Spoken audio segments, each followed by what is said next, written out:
Good news mga kababayan, napakagandang balita dahil malakas po raw ang laban ni PRRD para mapanalo ang kanyang kaso sa ICC.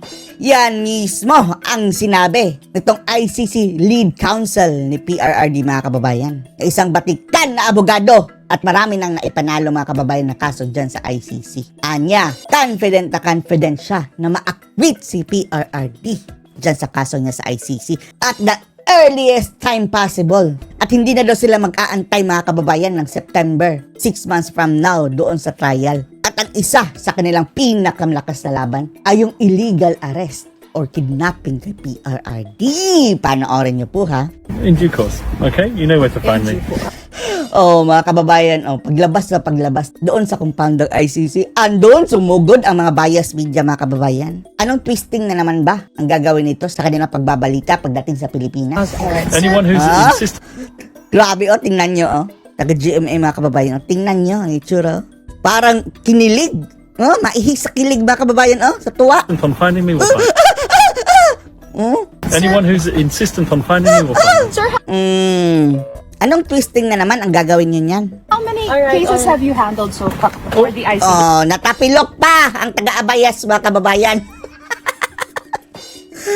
Ang problema dito sa kanila mga kababayan ay pagdating sa pagbabalita nila, parang ang daming twisting. Mas mabuti pa itong ganito mga kababayan na direct from the horse's mouth. Huwag nyo lang saksakan ng balita GMA. Yun na lang sinabi ng abogado. So sorry. I've been involved GMA, ABS at News 5 andyan. in cases of the ICC. Do you have an estimate how many? I can't estimate, but I've known quite a few people. But you're very confident that the former president will be acquitted. Tinanong mga kababayan, very confident ba daw siya na maa-acquit si dating Pangulong Duterte?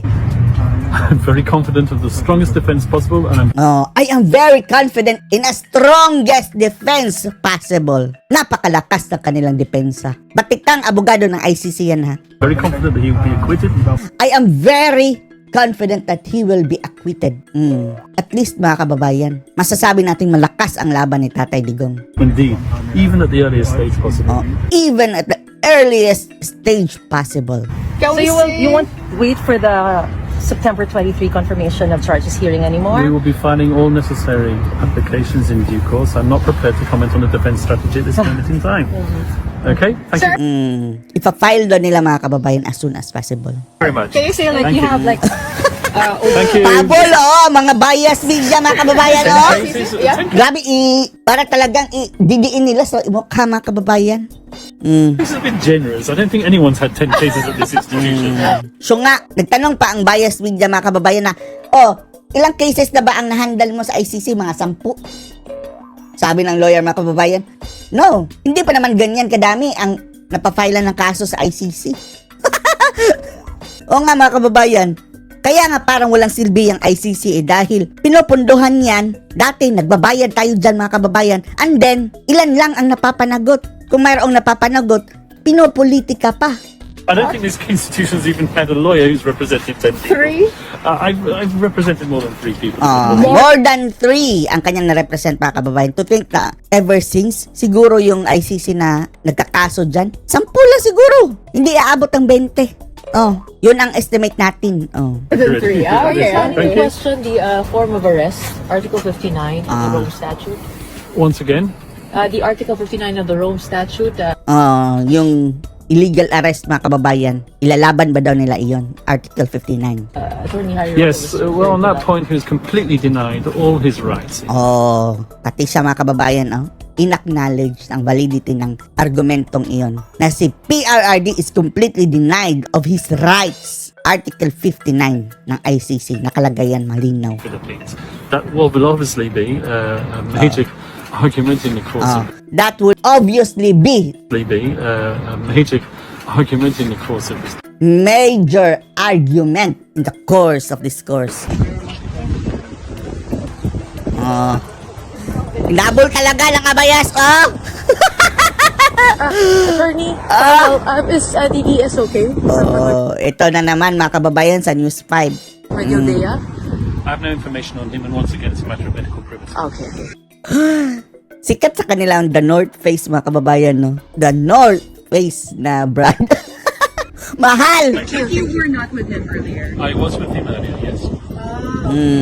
Uy, kawawa si ES Medialdea, mga kababayan, ano? Sana okay lang siya, mga kababayan. Dinala sa ospital dahil ewan na natin kung anong nangyari sa kanya. I wish him all the best. I hope he's Alright. okay. So it But was- I've never Kasama siya sa parang nakidnap, mga kababayan eh. No choice siya, mga kababayan. Kailangan niyang damayan ang kanyang kaibigan dyan sa Netherlands. Malabang hindi rin niya nadala yung kanyang mga gamot, mga kababayan. At hindi rin siya nakapag-medical clearance bago nag-travel pa Netherlands. no comments on what's happening with him.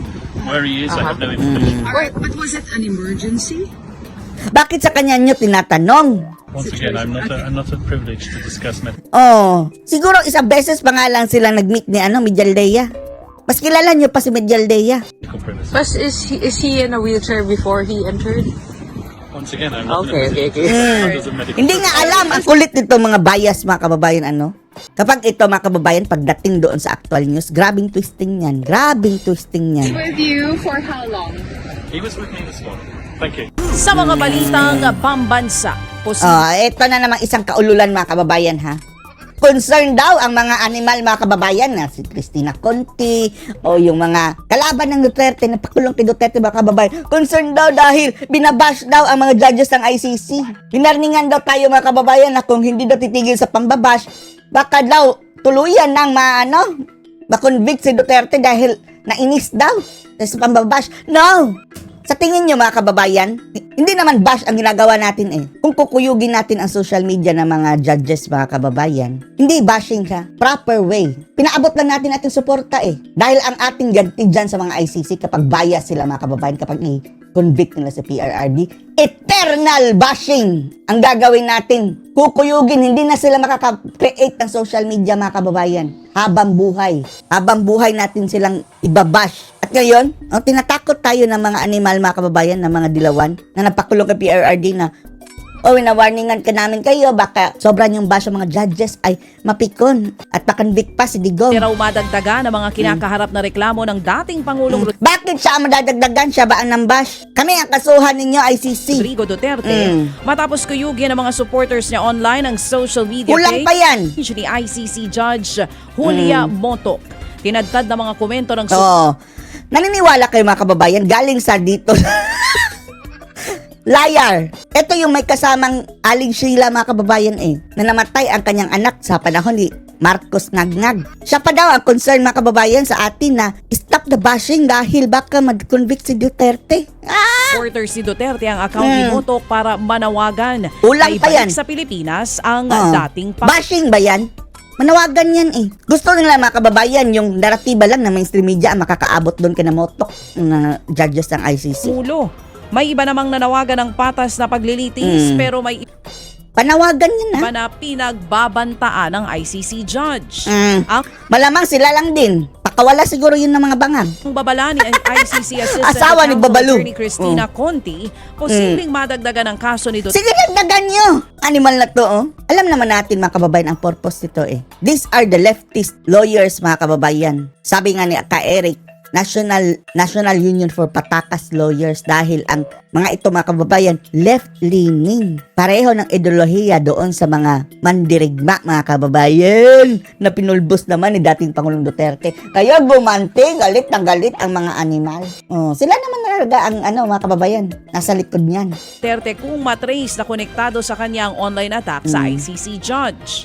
Lalo't nakasaad Paano matrace? Hindi nga marunong mag-computer yan si Digong. sa rules ng Rome Statute.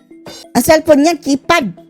Dahil sabi niya, hindi daw niya matype na gusto yung letters doon sa touchscreen, mga kababayan. Na po pwedeng panagutin ng sino mang namumuwersa sa mga ICC official para Sige, mapilitan panagutin mo buong silang Pilipinas. gawin o hindi Oh. ang kanilang trabaho. Ingit ka lang, animal. Ano masasabi niyo dito, mga kababayan? Post your comments below.